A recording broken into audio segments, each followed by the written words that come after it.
So now we're ready to get to the meat and potatoes of CHAMPS. We're going to go ahead and begin with the portion on expectations. So why do we need to teach expectations? It's always a really big question. A lot of times we as teachers think our vision for expectations is clear, when in reality it's like mud to your kids. With elementary students, they struggle wanting to do exactly what you want them to do. And so you need to be really, really clear. When it comes to secondary students, every teacher has a different set of expectations, and they need to be taught what they need to do in your environment to be successful in your classroom. Now, we also fall into this trap where we think older students should know better, right? They should already know the expectations. They've been in school for how many years?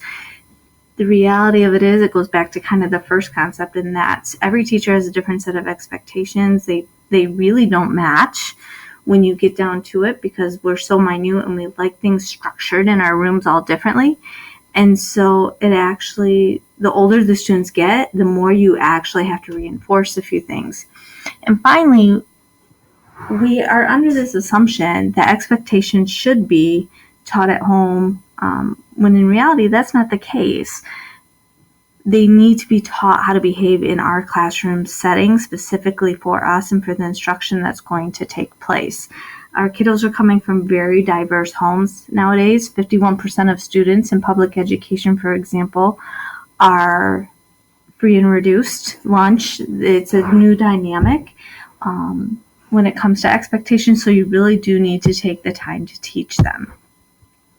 So when it comes to completing class in your classroom, here is what you've all been waiting for, and that's the acronym CHAMPS. Conversations, Help, Activity, Movement, Participation, and Success. Now, this is a 3-step process for communication in your classroom with your students. You need to teach the expectations, observe student behavior during the activity and transitions, and give student feedback about the implementation of the expectations. So this is kind of what it looks like. For every activity that you do, such as small group instruction, centers, large group instruction, transitions in your classroom, you need to create a 3-step process for communicating the CHAMPS acronym. So you're going to communicate the expectations using CHAMPS, monitor the student behavior, and then provide them feedback after the activity is over. You also want to keep in mind the idea of voice levels as you're developing your CHAMPS expectations for your classroom activities and transitions.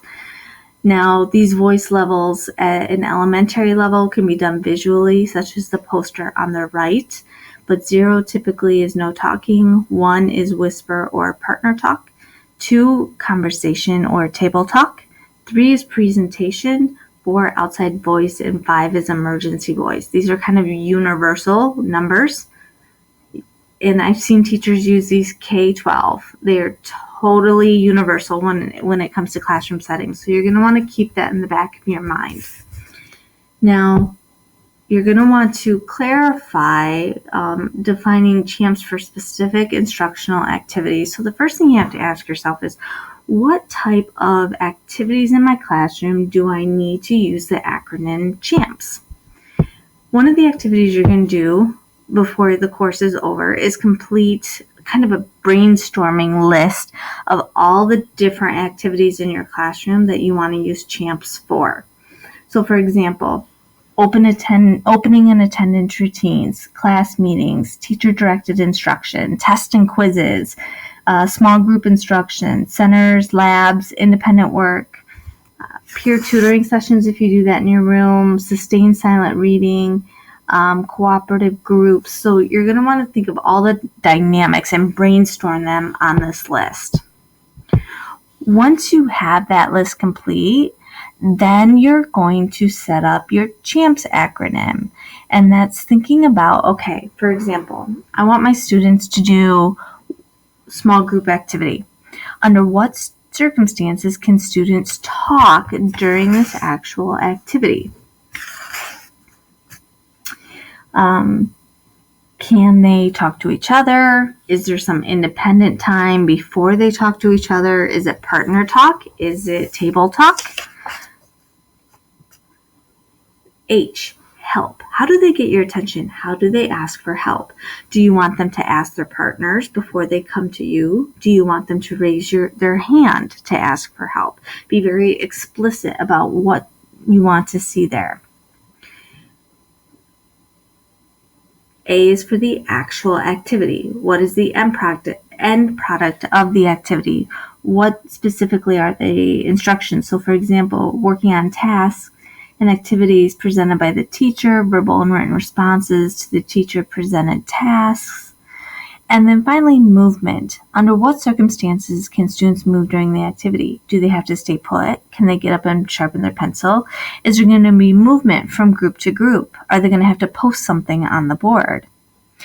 P, participation. How do students demonstrate full participation in an activity in your classroom? Does it mean that they're looking at you? In small group, does it mean that they each have a role? Are they to converse and then talk as a whole group in the end? Just a couple things to think about. So once you've done your brainstorming activity this week, what you're going to do is you're going to think about different CHAMPS examples and you're going to pick one classroom activity, design a CHAMPS expectations for them, and actually try to implement it.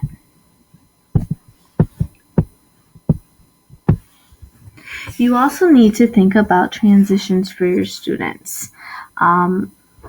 Once again, you'll do some brainstorming activities for transitions in your classroom. So some transitions I'm thinking of. What do they do before the bell rings, after the bell rings, getting materials out, heading to specials, for example, handing things out in your classroom, cleaning up project activities, trading papers for corrections, all of those transitional pieces that you have going on in your classroom, you're going to want to brainstorm on this list. Once you've done that, you're going to once again pick one and develop a CHAMPS expectation acronym for it. Can students talk to each other during the transition? How can students get your attention? What is the purpose of the transition? How are students expected to move during it? What does the student behavior look like during the transition? So let's say I want students to clean up from a project. Can students talk to each other during the transition? In my classroom, because I like high structure, I'm going to say the voice level is 0 and they cannot talk to anyone. H for help. How can students get your attention during the transition? I'm a little traditionalist and I would say they need to come directly to me in the event that they have a question because they are going to be moving around. What is the purpose of the transition? The purpose of the transition is to clean up from the project. I would be very explicit on where all the materials went. M, movement. How are students expected to move during the transition? This is something to really, truly think about because many rooms are tight with desks and materials and all the extra technology you may have in there. So you're going to want to be very explicit with how students are to move about your classroom. What does the student behavior look like during the transition for participation? Everyone should participate in the cleaning up. You may have groups that are responsible for different areas of the room. Just some things to think about. Now, once you've brainstormed and you've picked one for both instructional activity and transition, then you got to think about how you want to prepare to actually teach the expectations. If you have a need for high structure in your classroom, or you have whether it's personal or student need, remember from last week, you're going to want to follow these steps. Tell students what activity is coming next, show students the CHAMPS expectations, model the behavior, have students demonstrate it, model what not to do, then show them the right way again, verify their understanding, review, and then let them start the activity. You're going to want to be very, very explicit if it is a high structure need, whether it's for you or for your students. If your personal self-assessment fell in the medium need, or you feel your students have a medium need, this is a step that you can follow. Tell students what activity is coming next. You might have something posted with the CHAMPS acronym, going over the expectations and using a T-chart such as looks like, sounds like. Model the behavior, have students demonstrate it, review and give them feedback, and have students begin the activity. Now, if you are a low need or your students are low need, you can simply post the CHAMPS acronym for the activity, remind the students of the expectations, and have students begin the activity. So your homework for this week is to brainstorm an instructional activity and develop a CHAMPS CHAMPS expectation for it. You are to do the same for transitions and then think about how you want to teach it to your students, because what I want you to do is once you have it set, try it out with your students. Teach them. Decide if you're high need, medium need, or low need, and go through the process, teach it to them, and then reflect on it.